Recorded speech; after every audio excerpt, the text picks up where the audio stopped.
ግብጽ ገዛቸው የተባለው የጅቡቲ ወደብ በኢትዮጵያ መንግስት ቁጥጥር ስር መግባቱ ተሰምቷል። ዝርዝሩን እንመለከተዋለን። ኢትዮጵያ የክሪፕቶ ግብይት ተከልክሏል። መንግስት ያስተላለፈውን ድንገተኛ ውሳኔ በዜናችን ትኩረት አድርገንበታል። ደብረጽዮን ገብረ ሚካኤል ጌታቸው ረዳ ላይ ዝተዋል። የህወሓቱ ሊቀመንበር አዲስ አበባ በመሄድ አታመልጡም ሲሉን የዛቱት እንመለከተዋለን። ከዚህ ውጪ ትግራይ የገባው የኤርትራ ጦር ወጣቶችን አስጨንቋል እየተባለ ነው።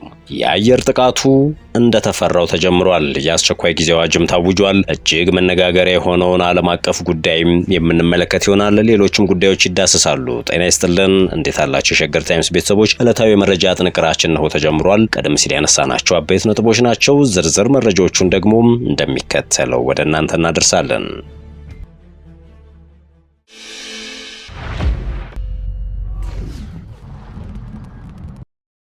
ወደ ቀዳሚ ጉዳያችን እናምራ። ብሔራዊ ባንክ በብር የሚደረጉ የክሪፕቶ ግብይቶችን ሙሉ በሙሉ ማገዱን አረጋግጧል። የኢትዮጵያ ብሔራዊ ባንክ ትላንት የካቲት 20 ቀን 2018 ዓ.ም ባወጣው መግለጫ በተለያዩ የንግድ መድረኮች አማካኝነት በኢትዮጵያ ብር ላይ ተመስርተው የሚከናወኑ ፒር ቱ ፒር ወይም ፒ2ፒ የክሪፕቶ ከረንሲ ግብይቶች ህገወጥ መሆናቸውን አስታውቋል። ባንኩም የወቅቱ የቁጥጥር ማዕቀፍ ያለ ባንኩ ፈቃድ የብር ጥንድ የሆኑ ፒ2ፒ ዝግጅቶችን አልፈቅድም ብሏል። ብሔራዊ ባንክ የክሪፕቶ ንብረቶች ገበያቸው ከፍተኛ ዋጋ መዋዠቅ ያለበት፣ ለማጭበርበር የተጋለጠና የውጭ ምንዛሬ ዋጋን ማጭበርበር ስጋት ያለበት መሆኑን አስታውቋል። እነዚህ የፒ2ፒ መድረኮች በተመሰቃቀለ የፋይናንስ ስርዓት ውስጥ የሚገኙ በመሆናቸው በባህላዊ የፋይናንስ ተቋማት የሚገኙ እንደ የገንዘብ ማጠብ መከላከያ ያሉ የደህንነት ጥበቃዎች የሏቸውም ነው የተባለው። በተጨማሪም በዓለም አቀፍ ደረጃ አንዳንድ የፒ2ፒ መድረኮች የቴክኒክና የፋይናንስ ችግሮች በማጋጠማቸው ተጠቃሚዎች ገንዘባቸውን እንዳያወጡ መከልከላቸውን አስታውቋል። የኢትዮጵያ ብሔራዊ ባንክ ለዲጂታል ንብረቶች አስተማማኝና የተደራጀ የቁጥጥር ማዕቀፍ ለማዘጋጀት ከዓለም አቀፍና ከሀገር ውስጥ ባለድርሻ አካላት ጋር እየሰራ መሆኑን ገልጿል። የቁጥጥር ማዕቀፉ በይፋ እስኪተገበር ድረስ ህብረተሰቡ በብር የሚደረጉ የክሪፕቶ ፒ2ፒ ግብይቶችን ከመፈጸም እንዲቆጠብ አሳስቧል።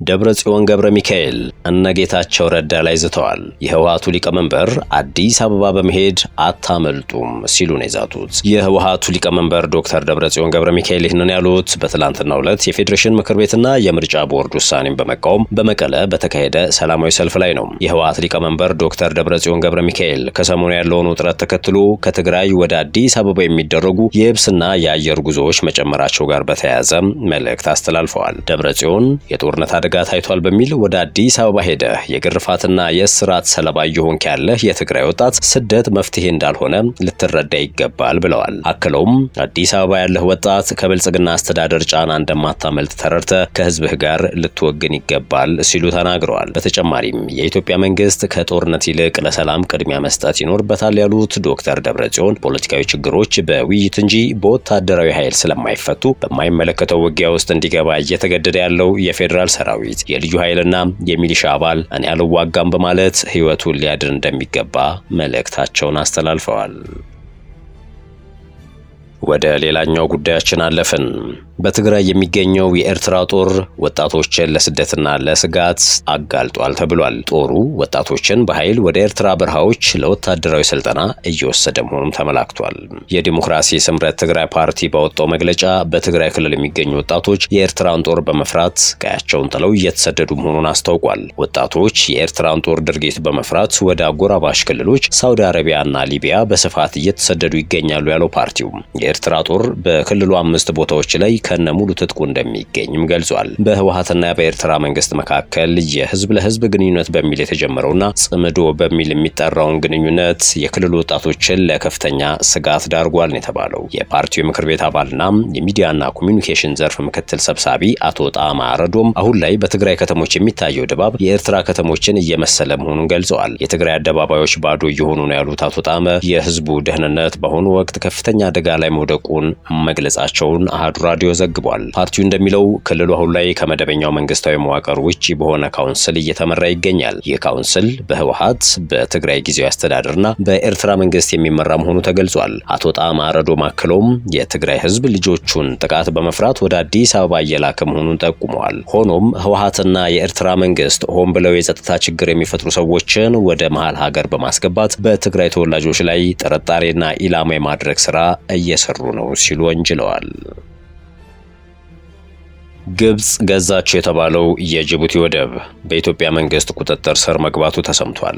ኢትዮጵያና ጅቡቲ የኢትዮጵያ ዋነኛ የባህር በር በሆነው የዶራሌ ወደብ ላይ ያለውን የሥራ አፈጻጸም ለማሻሻልና ትብብራቸውን ይበልጥ ለማጠናከር መስማማታቸውን አስታውቀዋል። ስምምነቱ የተደረገው በጅቡቲ የኢትዮጵያ አምባሳደር ለገሰ ቱሉና የዶራሌ ወደብ ዋና ስራ አስፈጻሚ አብዱላሂ አዳዌ ሐሙስ ዕለት ባደረጉት ውይይት መሆኑ ተገልጿል። እንደ አምባሳደር ለገሰ ቱሉ ገለጻ በውይይት ወቅት በኢትዮጵያና በጅቡቲ መካከል ያለው ስትራቴጂካዊ ግንኙነት ያለውን ቀጠናዊ ፋይዳ የጠቀሱ ሲሆን የጅቡቲ መንግስት ግንኙነቱን ወደ ላቀ ደረጃ ለማሳደግ ላሳየው ቁርጠኝነት ምስጋና አቅርበዋል። አምባሳደሩ አክለውም የወደቡ አስተዳደር አሰራሮችን በማቀላጠፍ ለኢትዮጵያ ዕቃዎች ለሚሰጠው አገልግሎት ቁልፍ የአፈጻጸም አመላካቾችን ተግባራዊ ማድረግ ምቹ ሁኔታ መፍጠሩን ገልጸዋል። ሁለቱ ወገኖች የወደቡን አፈጻጸም ይበልጥ ለማሻሻልና ለቀጠናዊ ትስስር ከፍተኛ አስተዋጽኦ እንዲያበረክት በትብብር ለመስራት መስማማታቸውንም አክለዋል። የውጭ ጉዳይ ኢንስቲትዩት መረጃ እንደሚያመላክተው ከ1991 ዓመተ ምህረት የኢትዮ ኤርትራ ጦርነት ወዲህ ኢትዮጵያ 95 በመቶ የሚሆነውን የውጭ ንግዷን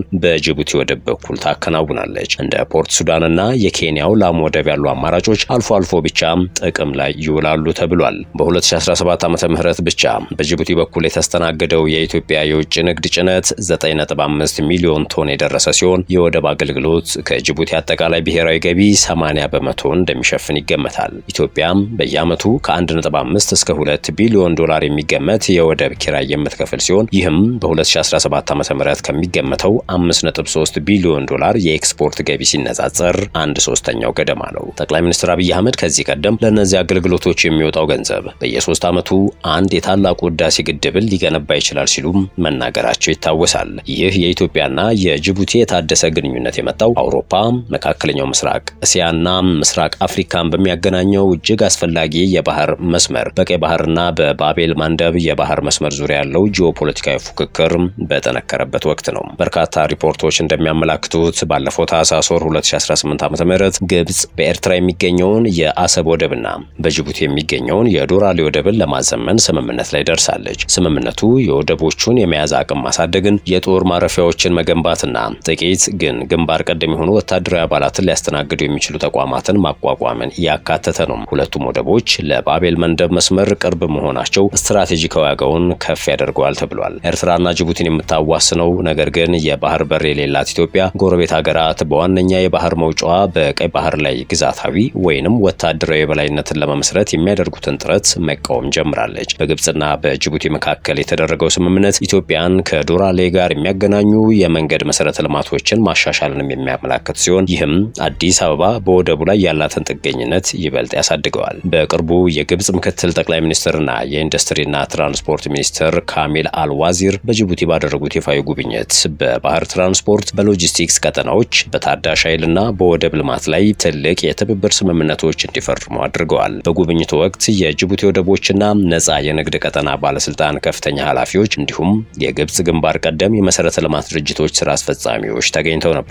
ከተፈረሙት ስምምነቶች መካከል አዲስ ዘርፈ ብዙ ተርሚናል በጅቡቲ ነጻ የንግድ ቀጠና ውስጥ የሚቋቋም ቀጠናዊ የሎጂስቲክስ ማዕከልና በዶራሌ የሚገነባው የፀሐይ ኃይል ፕሮጀክት ይገኙበታል። የፀሐይ ኃይል ፕሮጀክቱ ለወደብ ስራዎች አስተማማኝ ኃይል ለማቅረብና በዓለም አቀፍ የነዳጅ ዋጋ መዋዠቅ የሚመጣውን ጫና ለመቀነስ ያለመ ነው ተብሏል።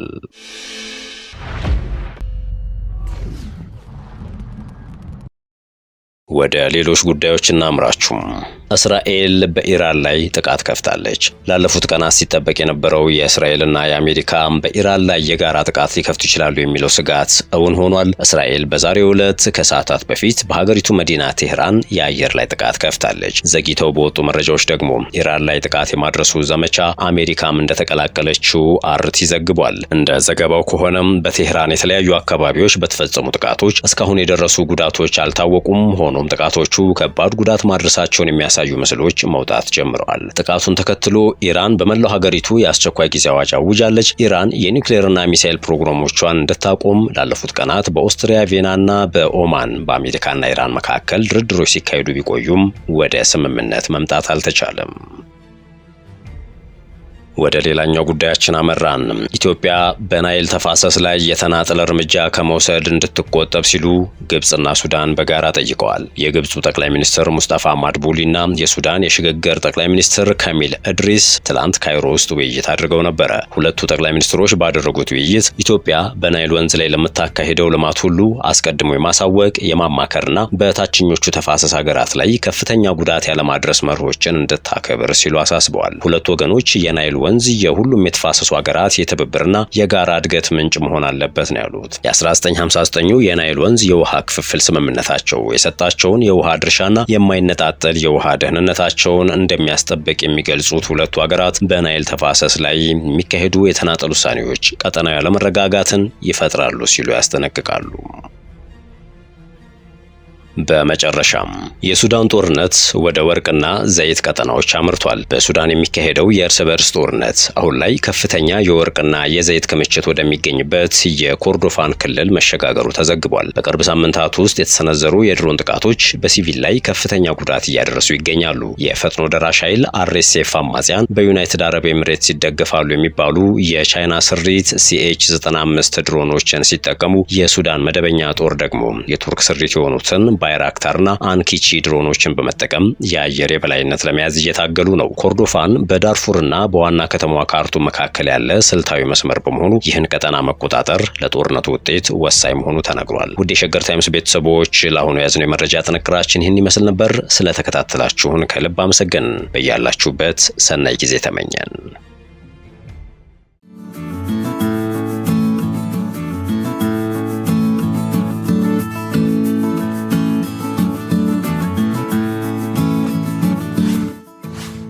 ሸገር ታይምስ ሚዲያን ሰብስክራይብ በማድረግና ደወሉን በመጫን ይከተሉን።